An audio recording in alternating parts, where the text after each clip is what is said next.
بسم اللہ الرحمن الرحیم۔ ناظرین، ایک صاحب اپنا ایک بہت خوبصورت واقعہ سناتے ہوئے بتاتے ہیں کہ گرمیوں کی ایک تپتی دوپہر تھی۔ دفتر سے میں نے چھٹی لی ہوئی تھی کیونکہ گھر کے کچھ ضروری کام نمٹانے تھے۔ میں بچوں کو کمپیوٹر پر گیم کھیلنا سکھا رہا تھا کہ باہر بیل بجی۔ کافی دیر کے بعد دوسری بیل ہوئی تو میں نے جا کر دروازہ کھولا تو دیکھا کہ سامنے میری ہی عمر کے ایک صاحب کھڑے تھے۔ انہوں نے نہایت مہذب انداز میں سلام کیا۔ پہلے تو میرے ذہن میں خیال گزرا کہ شاید یہ کوئی چندہ وغیرہ لینے والے ہیں۔ ان کے چہرے پر داڑھی خوب سج رہی تھی اور لباس سے بھی وہ چندہ مانگنے والے ہرگز نہیں لگ رہے تھے۔ میں نے ان سے سوالیہ انداز میں پوچھا کہ جی فرمائیے۔ ان صاحب نے پوچھا کہ آپ طاہر صاحب ہیں؟ میں نے مختصراً جواب دیا کہ جی۔ انہوں نے مجھ سے کہا کہ مجھے رفیق صاحب نے بھیجا ہے، غالباً آپ کو کرایہ دار کی ضرورت ہے۔ میں نے کہا کہ جی ہاں، اور مجھے اچانک یاد آیا کہ میں نے دفتر کے ایک ساتھی کو بتایا تھا کہ میں نے اپنے گھر کا اوپر والا پورشن کرائے پر دینا ہے۔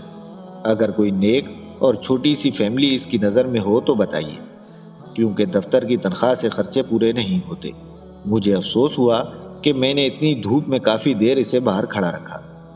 اسے 6 ماہ کے لیے مکان کرائے پر چاہیے تھا، کیونکہ اپنا مکان وہ گرا کر دوبارہ تعمیر کروا رہے تھے۔ میں نے 3000 کرایہ بتایا، لیکن بات 2000 پر پکی ہو گئی۔ جب وہ چلا گیا تو مجھے افسوس ہونے لگا کہ کرایہ کچھ کم ہے۔ وہ اوپر صرف ایک چھوٹا سا کمرہ، کچن اور باتھ روم تھا۔ مجھے اپنی بیوی کا دھڑکا لگا ہوا تھا کہ اسے معلوم ہوگا تو کتنا جھگڑا ہوگا، اور وہی ہوا۔ بقول اس کے 2000 تو صرف بچوں کی فیس ہے۔ مجھے اس نے کافی برا بلا کہا اور میں چپ چاپ سنتا رہا اور اپنی قسمت کو کوستا رہا۔ میں نے MSc بہت اچھے نمبروں سے کیا تھا، اس لیے فوراً نوکری مل گئی۔ نوکری ملی تو شادی بھی فوراً ہو گئی۔ میری بیوی بھی بہت پڑھی لکھی تھی، وہ بھی ایک انگریزی اسکول میں پڑھاتی تھی۔ ہمارے 3 بچے تھے، مگر گزارا مشکل سے ہوتا تھا۔ اگلے ہی دن وہ صاحب اور ان کے بیوی بچے ہمارے گھر شفٹ ہو گئے۔ ان کی بیوی نے مکمل شرعی پردہ کیا ہوا تھا۔ دونوں بڑے بچے بہت ہی مہذب اور خوبصورت تھے۔ چھوٹا گود میں تھا۔ کچھ دنوں بعد ایک دن میں دفتر سے آیا تو میری بیوی نے بتایا کہ میں نے بچوں کو کرایہ دار خاتون سے قرآن مجید پڑھنے کے لیے بھیج دیا ہے۔ اچھا پڑھاتی ہیں، ان کے اپنے بچے بھی بہت خوبصورت تلاوت کرتے ہیں۔ مزید کچھ دن بعد جب میں نے ان کے ایک بیٹے سے تلاوت سنی تو پہلی مرتبہ میرے دل میں خواہش ابھری کہ کاش ہمارے بچے بھی اتنا اچھا قرآن مجید پڑھیں۔ ایک دن میں باہر جانے لگا تو اپنی بیوی سے پوچھ ہی لیا کہ وہ پارلر جائے گی تو لے چلتا ہوں، کیونکہ پہلے تو وہ مہینے میں 3-4 مرتبہ پارلر جاتی تھی اور اس مہینے میں ایک بار بھی نہیں گئی تھی۔ اس نے جواب دیا کہ پارلر فضول خرچی ہے، جتنی خوبصورتی چہرے پر 5 بار وضو کرنے، نماز اور تلاوت سے آتی ہے، کسی چیز سے نہیں آتی۔ اگر زیادہ ضرورت ہو تو گھریلو استعمال کی چیزوں سے ہی چہرے پر نکھار رہتا ہے۔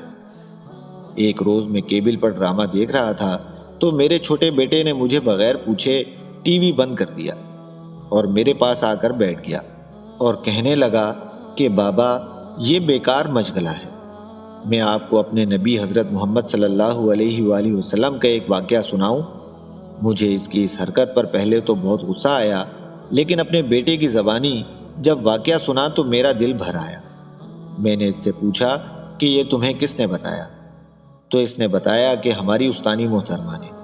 وہ قرآن مجید پڑھانے کے بعد آپ صلی اللہ علیہ وآلہ وسلم اور صحابہ کرام کے متعلق بتاتی ہیں۔ اپنے گھر کی اور بیوی بچوں کی تیزی سے بدلتی حالت دیکھ کر میں حیران ہو رہا تھا کہ ایک روز بیوی نے کہا کہ کیبل کٹوا دیں، کوئی نہیں دیکھتا اور ویسے بھی فضول خرچی اور اوپر سے گناہ ہے۔ چند روز بعد بیوی نے شاپنگ پر جانے کو کہا تو میں بخوشی تیار ہو گیا۔ اس نے کافی دنوں بعد شاپنگ کا کہا تھا، ورنہ پہلے تو آئے دن بازار جانا لگا رہتا تھا۔ میں نے پوچھا کہ کیا خریدنا ہے؟ اس نے کہا کہ برقع۔ میں نے حیرت سے ہنستے ہوئے کہا کہ کیا؟ تو وہ بولی، پہلے میں کتنے ہی غیر شرعی کام کرتی تھی، آپ نے کبھی مذاق نہیں اڑایا تھا۔ اب اچھا کام کرنا چاہتی ہوں تو آپ کو مذاق سوجھ رہا ہے۔ میں اس کی اس بات پر کچھ نہ بول سکا۔ پھر چند دن بعد اس نے مجھے کافی سارے پیسے دیے اور کہا کہ فریج کی باقی قیمت ادا کر دیں تاکہ مزید قسطیں نہ دینی پڑیں۔ میں نے حیرت سے پوچھا کہ اتنے روپوں کی بچت کیسے ہو گئی، تو وہ مسکراتے ہوئے بولی کہ بس ہو گئی۔ جب انسان اللہ کے بتائے ہوئے احکام پر چلنے لگے تو برکت خود بخود ہو جاتی ہے۔ یہ بھی وہ کرایہ دار خاتون نے بتایا ہے۔ یہ سن کر ایک عجیب سا سکون میرے اندر تک پھیل گیا۔ میری بیوی اب نہ مجھ سے کبھی لڑتی، نہ شکایت کرتی، بچوں کو وہ گھر میں ہی پڑھا دیتی۔ خود بچوں کے ساتھ قرآن مجید تجوید سے پڑھنا سیکھ رہی تھی، وہ خود نماز پڑھنے لگی تھی اور بچوں کو سختی سے نماز پڑھنے بھیجتی۔